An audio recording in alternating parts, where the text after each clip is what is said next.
গরু বিক্রি করবে না? না বাবা, আপনি গায়ে আছে এতগুলো গরু নিয়ে যাচ্ছে বলছে এক টাকায়। এতগুলো গাড়ি দেখো ওদের আছে আর একজনের কার আছে। একটা গরু বিক্রি করো না বাবা, করে দাও। হ্যাঁ, আপনি গায়ে আছে আর একজনের দুটো আছে, ওদের দুটো আছে। আমাদের মেন কথা সমস্যাটা কি হয়েছে বলো তো? কি হয়েছে? মেন হচ্ছে আমরা সেই আমাদের এই অস্ট্রেলিয়া থেকে একটা বাঘ এসেছে, বাঘ এইখানে রাখবো বাঘটা, এবার মাংস দরকার তো, এবার মাংসটা পাওয়া যাচ্ছে না। তাই তো, তা তুমি এটা করে দাও। পাড়া গরু কেউ নাই বাবা। তোমার গরুটা বেঁচে দাও গো। হ্যাঁ বাবা, দুধ দেয় গোবিন। তা দুধ দিলে বা তুমি তোমাকে টাকা কি কম দেবো নাকি? না বাবা, হ্যাঁ দিয়ে দাও। কে আছে কে আর ঘরে? তুমি দাও।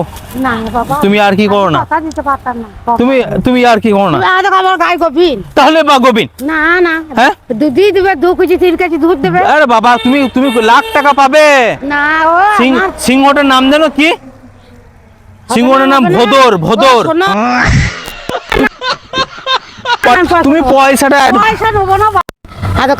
না না, তুমি কটা আছে তোমার? এড়ে বাছুর আছে? না না, তাহলে তো দিয়ে যেতাম। আমার খালি এই গায়ে এড়ে গুলো তো আমার সিংহটা ভালো খায় না। হ্যাঁ দেখো এই পাড়ায় হ্যাঁ। ছেলে এখন আসবে, দেখবে বলবো দুটো তোমাদের ইয়ে আছে, গো সাপ আছে? গো সাপ? না হ্যাঁ, না তাহলে 3টে কটা ধরে দিতে পারবে? না না, তা মাংস না খেয়ে তো আমার সিংহটা যদি মাংস না খেয়ে মরে যায় কিছু একটা, হ্যাঁ কি করবো বলো বাবা, আমি পারবো? তা তোমাদের এখানে আছে যে একদম বুড়ো হয়ে গেছে, মরে যাবে 2-1 দিনে, এরকম মানুষ আছে? হ্যাঁ, থাক টাকা আমি তোমার টাকা ঝুড়িতে দিয়ে দিচ্ছি। টাকা আমার দরকার না। তোমাকে আমি টাকা ঝুড়িতে দিয়ে দিচ্ছি না। শোনো, তাহলে আমাকে ঘর থেকে খাইতে দেবে। কেন? জল দিতে পাবো না, উপরে নতা দিতে পাবো না। তুমি রাখো না টাকা। না আমি টাকা নেবো না। কোনো টাকা? না, আমি তুমি টাকা রাখো। বাবা, আমি তোমার আশীর্বাদ, তোমার কিচ্ছু আটকে থাকবে না, তোমার ঠিক হবে। শোনো একটা মাসি, শোনো, হ্যাঁ। আমি তোমার সঙ্গে মজা করছিলাম, ওই ভিডিও করছিলাম, আমাদের ওইসব কিছু নাই। আমরা নারায়ণপুরে এসেছি ইয়ে দেখতে, ঠাকুর পুজো দেখতে।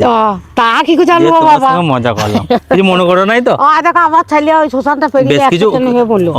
বেশ কিছু মনে করো নাই তো? না বাবা, না বেশ, শোনো আমার, বেশ যাও। তুমি ওইটা তো আদর করলে। হ্যাঁ